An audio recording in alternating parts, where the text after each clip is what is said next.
क्या आपने कभी ये महसूस किया है कि जैसे ही एक इच्छा पूरी होती है, तुरंत ही दूसरी इच्छा जन्म ले लेती है, और फिर तीसरी, और फिर चौथी, और इस तरह एक अंतहीन सिलसिला चलता रहता है, जिसमें व्यक्ति ये मानकर चलता है कि बस ये एक चीज़ मिल जाए तो वो संतुष्ट हो जाएगा।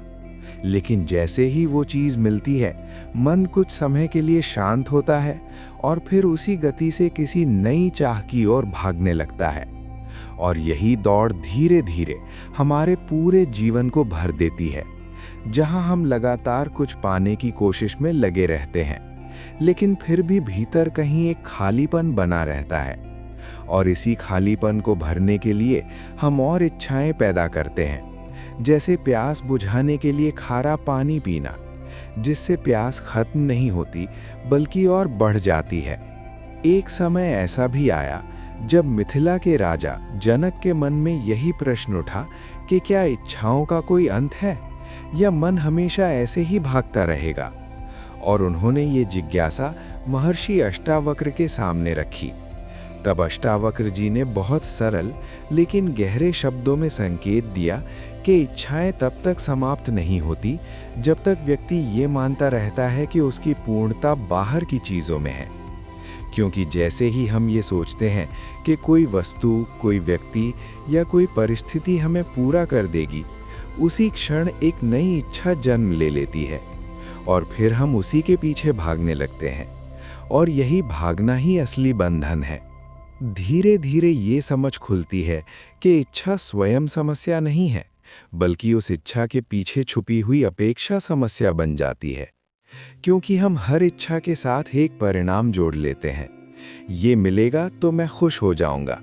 और जैसे ही ये अपेक्षा बनती है, वैसे ही उसके साथ डर भी जुड़ जाता है कि अगर ये नहीं मिला तो।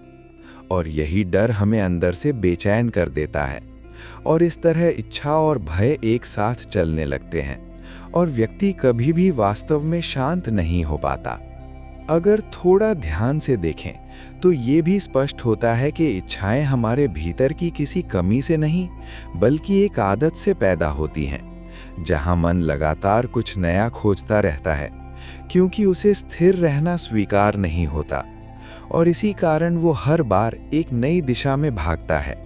लेकिन ये भागना हमें कहीं पहुंचाता नहीं, बल्कि हमें और थका देता है, क्योंकि हम जितना अधिक पाने की कोशिश करते हैं, उतना ही अधिक हमें लगता है कि अभी कुछ और चाहिए। अष्टावक्र जी इस बात की ओर इशारा करते हैं कि इच्छाओं को समाप्त करने के लिए उन्हें दबाने की आवश्यकता नहीं है, क्योंकि दबाने से वे और मजबूत हो जाती हैं, बल्कि उन्हें समझने की आवश्यकता है। क्योंकि जैसे ही व्यक्ति ये देखना शुरू करता है कि हर इच्छा के पीछे एक अस्थायी सुख छुपा है जो थोड़ी देर बाद खत्म हो जाता है, तब धीरे धीरे उसका आकर्षण कम होने लगता है। और ये कमी किसी प्रयास से नहीं, बल्कि देखने से आती है।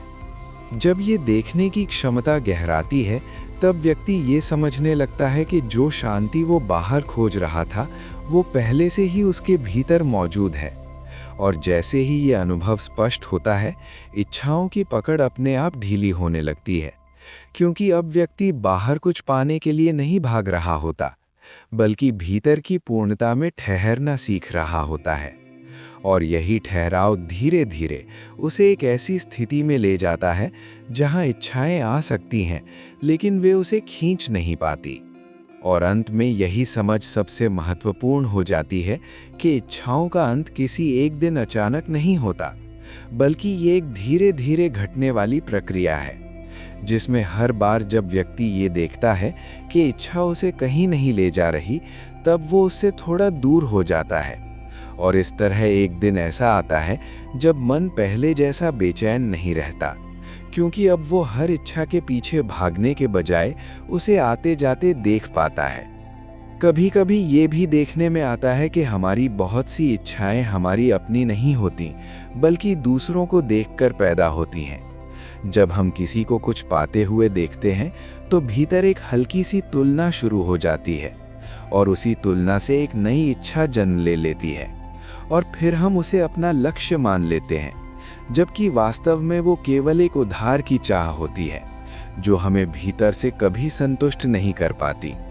धीरे धीरे इच्छाएं हमारी पहचान का हिस्सा भी बन जाती हैं, जहां हम खुद को अपनी चाहों के आधार पर देखने लगते हैं। मैं ऐसा बनना चाहता हूं, मुझे ये चाहिए। और जब ये इच्छाएं पूरी नहीं होती तो हमें ऐसा लगता है कि जैसे हम अधूरे रह गए हैं, जबकि सच्चाई ये है कि हमारी पूर्णता किसी इच्छा के पूरे होने पर निर्भर नहीं होती। और जब ये समझ थोड़ी और गहराती है, तब एक नया प्रश्न उठता है कि अगर इच्छाएं कम हो जाएं तो जीवन कैसा होगा? क्या उसमें कोई उत्साह नहीं रहेगा? लेकिन धीरे धीरे ये स्पष्ट होता है कि इच्छाओं के कम होने से जीवन खाली नहीं होता, बल्कि हल्का हो जाता है। क्योंकि अब हम हर चीज को पाने के दबाव में नहीं जी रहे होते, बल्कि उसे अनुभव करने की स्वतंत्रता में जी रहे होते हैं। तो अब एक पल के लिए रुकिए और खुद से पूछिए, क्या आपकी इच्छाएं आपको चला रही हैं या आप उन्हें देख पा रहे हैं? क्या आप हर नई चाह के पीछे भाग रहे हैं या उसके पीछे छुपे खालीपन को समझ पा रहे हैं? अगर ये बात आपके भीतर कहीं छू जाए तो कमेंट में राधे राधे जरूर लिखें। धन्यवाद।